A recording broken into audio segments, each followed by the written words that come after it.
Hey, hey, hey, hey. Welcome to the Eglinton West Pop-Up Podcast Show, Old Heads Talking Basketball. I'm Clifton Joseph, and to my left, to my right, wherever it is in the studio, in their computer, etc., is Michael Solomon, a legend in my mind in terms of Canadian basketball. Michael, the last game before the All-Star break, All-Star is happening this Sunday, March 7th. The Raptors lose to the Boston Celtics, 132-125.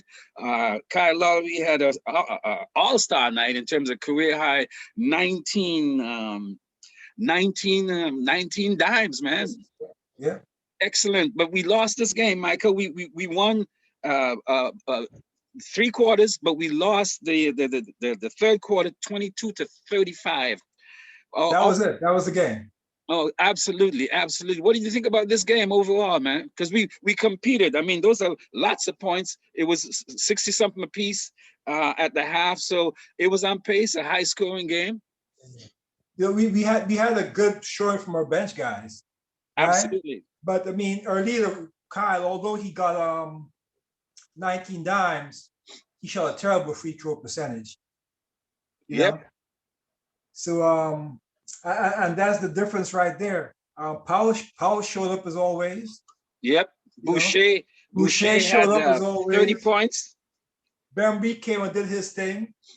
Davis had 22 points. I mean, I know you have a love-hate relationship with Terrence Davis II, right? Because Terrence Davis, what I saw from Terrence Davis today, this guy, he can score. You know what we got to stop him from doing? Dribbling the ball more than twice. Good luck with that. He's deadly, man. He catch the ball on the break, he take a step, he's at the rim. But once he starts dribbling, it's over. When this man catches the ball and lets it go, he's gold, man. Yeah, he's come through. I mean, I was really impressed with the bench. Stanley Johnson almost looked like a semi-all-star just tonight. That guy was shooting out threes and there was a pep and a swagger. But when the second half starts, he's gonna have to get some play time. he is showing it up, and he played a heck of a game. 14 points, 2 rebounds, he was 5 of 10 from the field, 4 of 7 from the 3-point line. He was taking it like it was his regular stack, you know? Michael, the old folks say that every disappointment is a blessing. So in some ways, the disappointment of having for health and safety protocol, Van Vliet, OG Anunoby, and of course Pascal Siakam, throw in Flynn and McCaw in there. That's a hell of a defensive lineup that's out of our team tonight. So I'm impressed that we did as good as we did without those three guys in particular. Mm-hmm. Yeah, we did. Like I said, the bench stepped up. You know, the only person that didn't get to step up, guys didn't get to play. Hall, Thomas didn't play. Flynn didn't get any playing time. You know, I think they should have got some playing time this game, but we were going good until we stopped scoring. You know, I think that they did most of their scoring in the third quarter, of course. That was the big difference in the game. And I think the third quarter too was a low-level hero ball. The ball didn't seem to move as much to me in terms of from Raptor to Raptor to Raptor. They kind of scrambled a bit, and everybody was trying to see if they could be the one to pull us out of that hole that they got us into.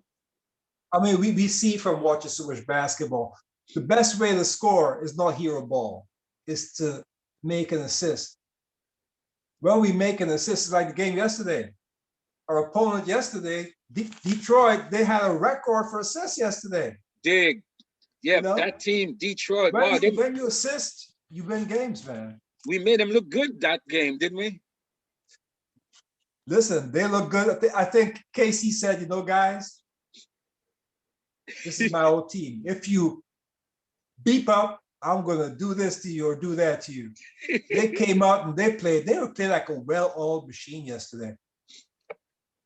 And the second night on a back-to-back, third game in 4 days, right? Yeah. Assistant coach Scarolo was acting as if it's a playoff game. He tightened his rotation to 8. Boston used like 10, 11 guys. Well, he just off of the bench is Boucher and Davis, and then my boy Paul Watson Jr. got a little bit of burn. What do you think about that decision of shortening the rotation? I think when you have 3 games to coach, you want to get some wins. Right? So let me shorten this bad. I want to win this game. They played well, except for that damn third quarter. You know, this is it with basketball, man. You have to stay consistent. You have to keep those guys on track and on an even keel. So, of course, our starting lineup. One quarter, you're done. Our starting lineup was Lowry, Powell, Bembray, Johnson, and Baines. Now I'm surprised that they took Johnson in and took Boucher out. Boucher started the last game. Well, I think they realized that you need some scoring coming off the bench. You know, Boucher comes off the bench and he gives you scoring, right? And he gives you blocks.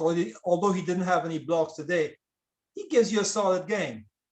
So that's why they're going to start Baines, right?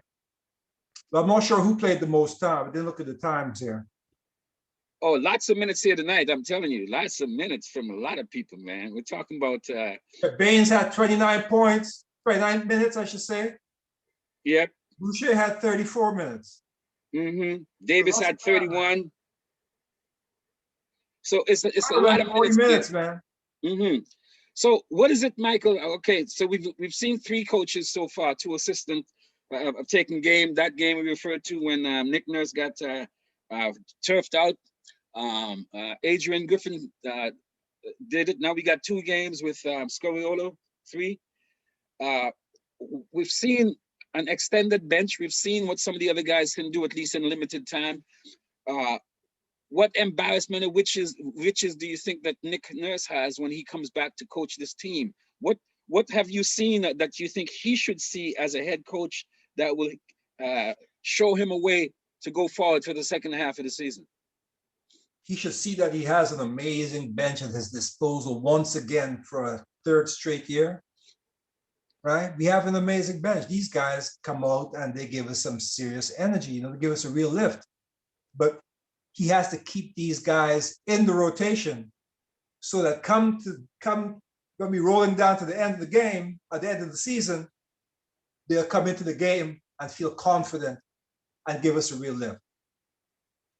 Of course, coaches always have their favorites, that they have a philosophy, but they'll definitely give usually their star players a pass.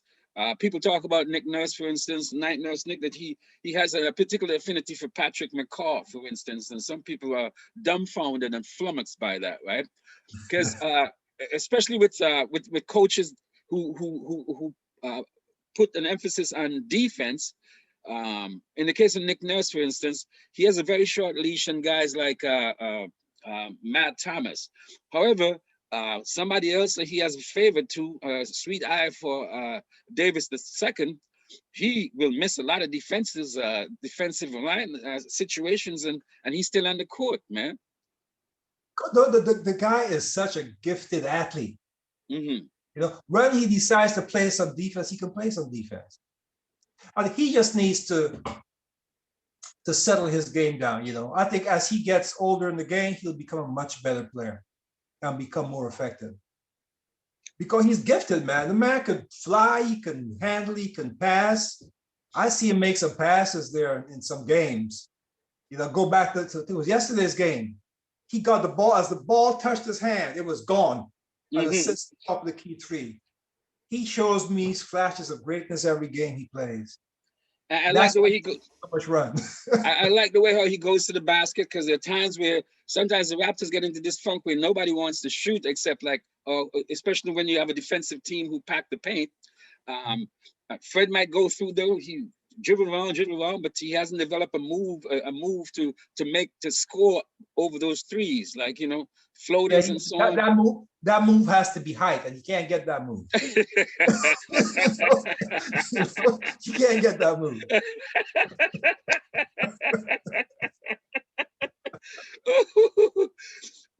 what's your overall assessment then? It's been a up and down season. We started out with 10-2 or 8-2, whatever that early slump was, and we got it back. Right now, the Raptors are now number 8 in the East at 17-18. Above them are Charlotte and Miami with the same exact record. Just above them is Boston, who's just got one more win than them. It's still pretty fluxy in the East, especially. So, what have you learned from the first half of the season? And what do you think the Raptors got to do then to maintain this where they can end the season in 4 or 5 in the East, realistically? Keep the bench more playing the way they're playing. We get the same consistent play from Powell, Boucher. What we have to really be thankful for is that Lowry and Van Vliet, they haven't been shooting a good percentage from the field. Mm-hmm. They have been shooting some terrible percentage from the field, but then they do so well in other areas like assists, Mm-hmm. And that's the thing. Once those guys settle out and shoot a decent percentage, I think after they get this little break, they're going to come back on all cylinders. We're a threat. We are a threat. Serious threat. I absolutely believe so, because we see that Boucher has been working a 15 to 20 kind of thing. So if you give that dude 30, 35 minutes, he can probably do anywhere from 15 to 25 points. If Davis can keep up his consistency over the last couple of games, that's pretty good. So all we need, if Pascal can do 15 to 25, Fred can do 15 to 20, 25, Lowry can do a similar thing. We, an OG, and our bench, we get 2 guys consistently off of the bench, 2, maybe 3. Mm-hmm. I'm really cool with where we're going, bro. Hey, listen, I'm very happy where we're going. We just need that big man, Clifton. I mean, Baines is playing good coming off the bench. He's giving us some good moments, but it's okay to play good at these times. But when you go to those real top quality big men, Mm-hmm. you need to have somebody who can limit their scoring. Give them some pressure, and he's not that guy. I see when he goes to the basket, he's got to go with 2 hands to jam, because when he goes up against another big man, go with this one hand stuff. Those guys are blocking that stuff. Mm-hmm. Yeah. So temperature wise, let's check the temperature, Michael. We've been going through this in terms of, as soon as a big man gets available, we start salivating. The Raptors, and we have our top 3 or top 2, or if it's a big blockbuster and so on. Check your temperature, Michael. Who of the big men out there that's available, whether they're high powered, high energy, like for instance, Detroit is poised to buy out Blake Griffin right now. So as soon as a name comes, Raptors fans start to salivate. Where you at now to take your temperature, and what kind of big man we need, and what you think the Raptors brain thrust might do? We don't need a Blake Griffin, because we need someone down low. We have good chemistry all over the court. We need that down low guy. I don't know who that big man is going to be, man. We got to poach somebody from somewhere. I would love to poach Williams. That dude is a stud. Is that brother a stud? There's no way Boston's going to let go of that. Hell no. Stud. No, I really don't know what's out there, man. I'll take JaVale McGee. Mm-hmm. From Cleveland, Yeah. who plays, but is not their main guy. They got that guy Jared Allen. They got from that big blockbuster trade with Harden. They got from the Nets. That dude, man, they got him for cheap too, Michael. Allen, yeah, and he's a player. So hopefully we'll do that. But Michael, just to recap, 132, 125, the Raptors lose. They're down to 17-18, 1 below 500, but they're still tied for 6, 7, 8. With Charlotte and Miami in the East at 17-18, and Boston is just a game ahead of them. So even when we lose, we still are in the runnings. Yeah. Wait until the next, with about 10 games left in the season. That's the only time you're going to know how the East is doing. And we'll keep on taking the temperature, because the trade deadline is March 25th. 24th. So Yeah, 24th. So we still got a couple of weeks before that happens. Thank you so much. I'm Clifton Joseph. This is Michael Solomon right here to my left. And this has been the Eglinton West Pop-Up Podcast, Old Heads Talking Basketball Decision. Michael Solomon, thank you so much for your expertise, brother. What you got to say? What else you got going on? How can people get to you? What you have going on? Well, you know what? I just released my new website, solomonartstudios.com. We're selling lots of fashion. I've put my artwork on fashion, casual fashion. Check it out, solomonartstudio.com. There's something there waiting for you. And I'm Clifton Joseph. We'll see you next time. Hey, hey, hey. All right.